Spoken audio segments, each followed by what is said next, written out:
South India Shopping Mall, The Wedding Mantra, Sarikotta Wedding Collection, South India Shopping Mall. జనరల్గా మనం త్వరగా క్విక్గా ఇలా చేసుకోవాలి 2 మినిట్స్లో తినేయాలి ఆఫీస్కి వెళ్ళేటప్పుడు దట్టు మార్నింగ్ టైంలో ఈజీగా చేసుకునే బ్రేక్ఫాస్ట్లు అంటే మనకి ఏం గుర్తొస్తాయి? చాలామందికి ఓట్స్ అనేది తట్టుంటుంది కదా, ఓట్స్ అయితే కొంచెం పాలల్లో బాయిల్ చేసేసుకోవచ్చు, కొన్ని ఏవో ఒకటి డ్రై ఫ్రూట్స్ మిక్స్ చేసుకొని తినేయచ్చు అని చెప్పి. బట్ చాలామంది అడుగుతుంటారు ఓన్లీ ఓట్స్ ఒక్కటే సోర్సా, మనకి ఇంకా వేరే సోర్స్ ఏమీ లేదా? రాగులు జొన్నలు కూడా మనకు అలాగా క్విక్గా 2 నిమిషాల్లో చేసుకునేలా అయిపోతే బాగుంటుంది కదా. అలాంటి ఒక స్పెషల్ ఇంగ్రీడియంట్స్తో మన ముందుకు వచ్చేసారు లక్ష్మి గారు, ఆయుర్వేదిక్ ఫిజిషియన్. కేవలం మనం ఒక ఆప్షన్గానే ఓట్స్ని చూడాలి, మెయిన్ అదే కాదు, మన ఇండియన్ ఫుడ్స్లో కూడా చాలా మంచి పోషక విలువలు ఇచ్చే ఆహారం, సులువుగా చేసుకునే ఆహారం కూడా ఉందని చెప్తున్నారు. మరి అసలు ఆ ఆహారం ఏంటి, దానివల్ల వచ్చే ఆరోగ్య ప్రయోజనాలు ఏంటో తెలుసుకుందాం. నమస్తే అండి. నమస్తే అమ్మా. మ్యామ్, ఎంత ట్రై చేసినా మనం హెల్తీగా ఉండాలి అన్నప్పుడు ఫుడ్ అనేది చాలా ప్రధాన పాత్ర పోషిస్తుందని చెప్పచ్చు. అలాంటి ఆప్షన్స్లో మాకు ఉన్న ఆప్షన్ ఏంటంటే, జనరల్గా ఎవరికైనా జాబ్ చేసే వాళ్ళకి క్విక్గా అయిపోవాలి, త్వరగా తినేసి ఆఫీస్కి వెళ్ళిపోవాలి, త్వరగా కుక్ చేసుకొని ఆఫీస్కి వెళ్ళిపోవాలని చూస్తూ ఉంటారు. ఒకటి ఓట్స్ ఒకటి లేదా పాలు తాగేస్తుంటారు, లేకపోతే నైట్ ఉన్న రైస్ని ఏదో పులిహోర చేసేసుకుంటూ ఉంటారు, లేదంటే సమ్ రైస్ పెట్టేసుకొని ఎక్కడ ఆఫీస్లో కర్రీస్ తీసుకుంటూ ఉంటారు. బట్ అలా కాకుండా మంచి పోషక విలువలతో ఉన్న ఆహారం ఏదైనా ఉందా? మాకోసం ఈరోజు చెప్పండి. జనరల్గా మనకి ఈ ఓట్స్లో మనకి ఐరన్ అనేది ఎక్కువ దొరకదు మనకి. మళ్ళీ ఐరన్ కోసం మళ్ళీ వేరే సోర్స్ ఎత్తుకోవాల్సి వస్తుంది. సో పాలు అందరికీ పడకపోవచ్చు. మళ్ళీ పాలు కూడా అందరికీ ఇప్పుడు లాక్టోస్ ఇంటాలరెన్స్ అని, సీజన్ ఇంటాలరెన్స్ అని చెప్పి ఇలా వస్తాయి కొంతమందికి. సో వాళ్ళు పాలు తాగలేకపోవచ్చు. బట్ ఐరన్ సోర్స్ అనేది మనకి ఎక్కువ కనపడుతుంది.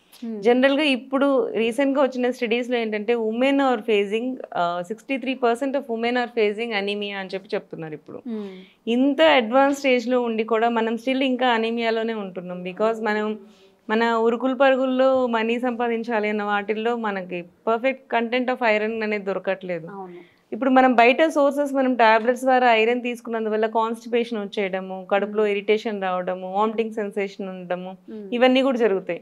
సో నెక్స్ట్ న్యాచురల్ ఆల్టర్నేట్స్కి వెళ్ళినప్పుడు మనకి ఏం దొరుకుతాయి అనేది మనం చూసుకుంటూ ఉంటాం. సో రాగులు is the next better option అనే ఐరన్ సోర్స్ విత్ మనకి లో క్యాలరీ కావాలి, వెయిట్ పెరగకూడదు, ఐరన్ సోర్స్ ఉండాలి, మనకి హెల్దీగా ఉండాలి అనుకున్నప్పుడు రాగులకే వెళ్ళిపోతుంటాం. కానీ రాగుల్లో మనకి ఏంటి అంటే, మనకి ఇంతకుముందు మన ఐ డ్రీమ్స్లో కొంతమంది డౌట్స్ అడుగున్నారు. వాళ్ళు ఒకళ్ళు అడిగారు అనమాట. సో రాగులు నేను తీసుకుంటుంటే అసిడిటీ ప్రాబ్లం వస్తుంది, మనం దానికి ఏం చేయగలగము అని చెప్పి అడిగారు. మనకి ఇంతకుముందు మనకంటే ఎలా తీసుకోవాలన్న పద్ధతి తెలియక ఇలా మాట్లాడుతున్నారు జనరల్గా. సో అవి ఎలా మనం కాంపెన్సేట్ చేసుకోవచ్చు, వాళ్ళకి డౌట్ క్లియర్ అవుతుంది మన ఐ డ్రీమ్స్ ద్వారా. సో అది క్లియర్ చేస్తూ నేను ఇవాళ మీ దగ్గర 2 ఇంగ్రీడియంట్స్ తీసుకొచ్చాను. ఇది ఒకసారి చూడండి. ఇవి యాక్చువల్గా నేను ఫస్ట్ చూసినప్పుడు ఏంటో అర్థం కాలేదు. ఇప్పుడు మనకి ఎట్లా అయితే అటుకులు ఎలా ఫామ్ చేస్తారో రాగులతో ఇట్లా రాగి ఫ్లేక్స్ లాగా, అంతే కదా మేడం? అవునండి, అవును. ఓకే అవి జొన్నలతో ఫ్లేక్స్. జొన్నలు అసలు మంచి ఆప్షన్స్.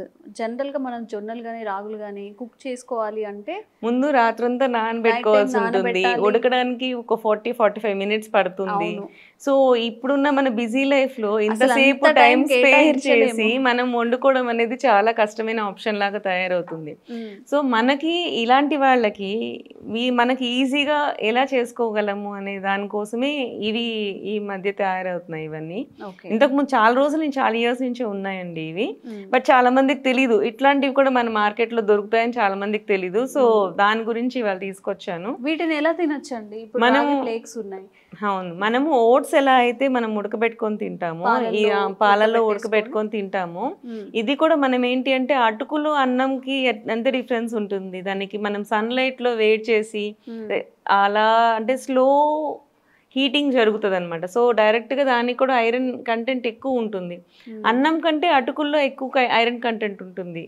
కానీ రెండు సోర్స్ ఆఫ్ బియ్యం అనేది సేమ్. బికాస్ ఆ ప్రాసెస్ మనం ఏదైతే చేస్తున్నామో, ఎండబెట్టే ప్రాసెస్ ఏదైతే చేస్తున్నామో దాని ద్వారా దాంట్లో మైక్రోన్యూట్రియంట్స్ కూడా పెరుగుతాయి అన్నమాట.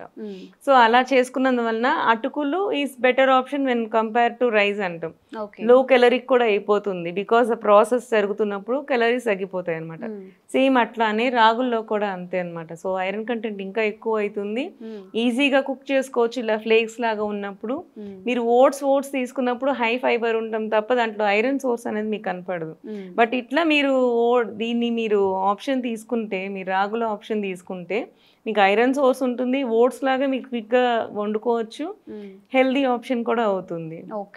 దీన్ని పాలల్లో కూడా వేసి ఉడికించుకోవచ్చు. బట్ పాలు అందరికీ పడనప్పుడు మనకి యాక్చువల్లీ పాతకాలంలో అంబలిని పోసేవాళ్ళు. అంబలి పోసేవాళ్ళు. ఐడియా ఉందా?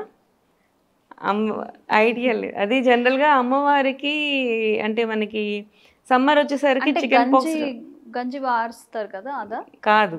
అంబలి అనేది మనకి జావలాగే ఉంటుంది. బట్ జావలో మనం ఏంటి అంటే రైస్ వేయము. అంబలిలో కొంచెం రైస్ కూడా వేస్తాం అనమాట. రైస్ వేసి దాన్ని బాగా లిక్విడ్గా ఉడకబెడతాం. దాన్ని వాటరీగా చేసి వాటరీగానే పోస్తాం అనమాట. రాగి జావలాగే ఉంటది. బట్ జావలో మనం బియ్యం కానీ ఏమి వేయం కదా. సో అంబలి అన్నప్పుడు రెండు కాంబినేషన్ ఆఫ్ రైస్ అండ్ ఇది అన్నమాట, రాగి పిండితో కలిపి. సంకటిలో ఏమైతుందంటే సంకటిలో కొంచెం రాగులు ఎక్కువ అన్నం ఉంటుంది. అన్నం ఉడికించిన తర్వాత దాంట్లో పిండి వేసి కలుపుతూ ఉంటే రాగి సంకటి తయారవుతుంది. అంబలి ఏమైతుందంటే జావలాగా ఉంటుంది, రాగి జావలాగా ఉంటుంది. దాన్ని ముందే అన్నం కొంచెం వేసి ఉడకబెడతారు. కొంచెం అన్నం వేసి ఉడకబెట్టేసేసి దీంట్లో కలిపేస్తారు అనమాట. దీంట్లో కలిపేసి దాంట్లో మజ్జిగ వేస్తారు. అంబలిలో మజ్జిగ ఉంటుంది. పెరుగు కానీ మజ్జిగ బాగా లిక్విడ్ లాగా చేసి పోస్తారనమాట. సో మనకి మజ్జిగ అనేది ఇక్కడ చలువ చేస్తుంది. చాలా మంది మనకి ఇంతకు ముందు అడిగారని చెప్పా కదా, వారి కోసమే ఈ అంబలి గురించి తీసుకొచ్చాను. సో ఈ అంబలి లాగా తీసుకుంటే వాళ్ళకి ఆ వేడి చేసే గుణం ఉండదు అనమాట.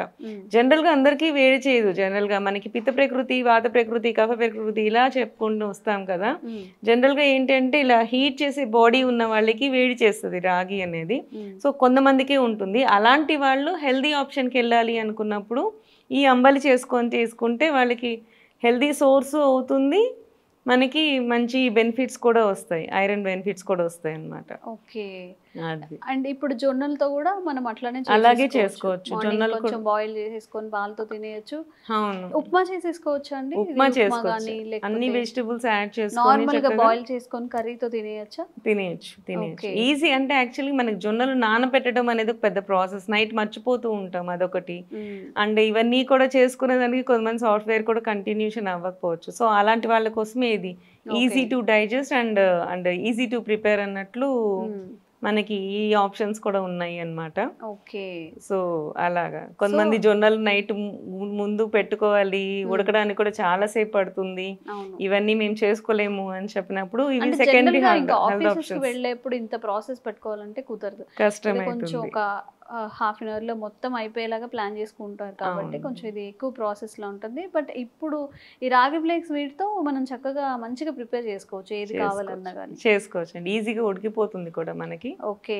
ఇది ప్రాసెస్ చేసి వచ్చింది, ఎండలో ఎండి వచ్చింది కాబట్టి దీనికి ఇంకా ఎక్కువ గుణాలు ఉంటాయి. అటుకుల్లో ఎంత మంచి గుణాలు ఉన్నాయో వీటిల్లో కూడా అంతకంటే మంచి గుణాలు వస్తాయి మనకి అది చేసే ప్రాసెస్ వల్ల. సో ఈ రాగి ఫ్లేక్స్ ఇంకా జొన్నలతో చేసినవి కూడా మనం ఈజీగా ప్రిపేర్ చేసుకోవచ్చు. నిజంగానే ఉరుకుల పరుగుల జీవితం, కానీ ప్రోటీన్స్ కావాలి, హెల్తీ ఫుడ్ తినాలి అన్నప్పుడు మనం కూడా వెతుక్కుంటూ ఉండాలి. ఎలా మనం ఈజీ వేలో ఈ పొట్టుతో తీసుకునే ధాన్యాలు ఏవైతే ఉన్నాయో వాటిని మనం ఎక్కువగా మన డైట్ లో కూడా ఇంక్లూడ్ ఇవి క్షుద్ర ధాన్యాలు అంటాం. యాక్చువల్లీ క్షుద్ర ధాన్యాలు అంటాం. క్షుద్రం అంటే చిన్నవి అని. జనరల్ గా శాలి మనకి 5 ధాన్యాలు ఉంటాయి. శాలి, షష్టిక ఆ టైప్ ఆఫ్ ధాన్యాలు ఉంటాయి. శాలి ధాన్యం అంటే రైస్ వెరైటీస్ అన్నమాట. సో క్షుద్ర ధాన్యాలు అంటే రైస్ వెరైటీస్ లో చిన్నది నెక్స్ట్ ఆప్షన్ లాగా వస్తాయి అన్నమాట. జనరల్ గా అసలు చెప్పాలి అంటే యాజ్ పర్ ఆయుర్వేద చెప్పినప్పుడు మెయిన్ సోర్స్ ఆఫ్ ఫుడ్ అన్నప్పుడు మాత్రం అన్నమే చెప్తామండి. ఆ అన్నమే తీసుకోవాలి ఎవరైనా సరే. ఇవి హై ఫైబర్ ఉంటుంది, అందరికీ అరగదు. ప్లస్ మళ్ళీ నార్మల్ పీపుల్ ఎవరైతే పిల్లలు and day to day citizens ఉంటారు కదా, వాళ్ళకి ఏం డిసీజ్ లేని వాళ్ళకి కంపల్సరీ క్యాలరీస్ ఎక్కువే కావాలి. అలాంటి వాళ్ళకి ఇవి మనం ఇవ్వకూడదు. జనరల్గా ఏంటంటే హెల్దీ అని చెప్పి వీటినే తినేస్తూ ఉంటారు, కానీ వీటిలో హై ఫైబర్ వల్ల కూడా కొన్నిసార్లు మోషన్స్ అవుతాయి వాళ్ళకి, IBS వచ్చేది కూడా ఉంటుంది. హెల్దీ వాళ్ళకి అంటే డయాబెటిక్ వాళ్ళు, లేకపోతే ఒబేస్ ఉండే వాళ్ళు, ఇట్లాంటి వాళ్ళే ఎక్కువ రాగులు అవి తీసుకోండి. వీక్లీ వన్స్ హెల్దీ వాళ్ళు హెల్దీ కావాలనుకున్నప్పుడు జనరల్గా లావుగా ఉండే వాళ్ళకి మనం చీట్ డైట్ ఎలా అయితే చేస్తామో, సన్నగా ఉండే వాళ్ళకి హెల్దీ డైట్ అని ఒకరోజు ఇలా తీసుకోండి. అంతేకాని ఇలా అది హెల్దీ కదా అని చెప్పి రోజు ఇవి తీసుకుంటే కూడా మోషన్ ప్రాబ్లమ్స్ అవి వస్తాయి. సో అది కూడా మంచిది కాదు. ఓకే, థ్యాంక్ యూ అండి, thank you so much. Thank you.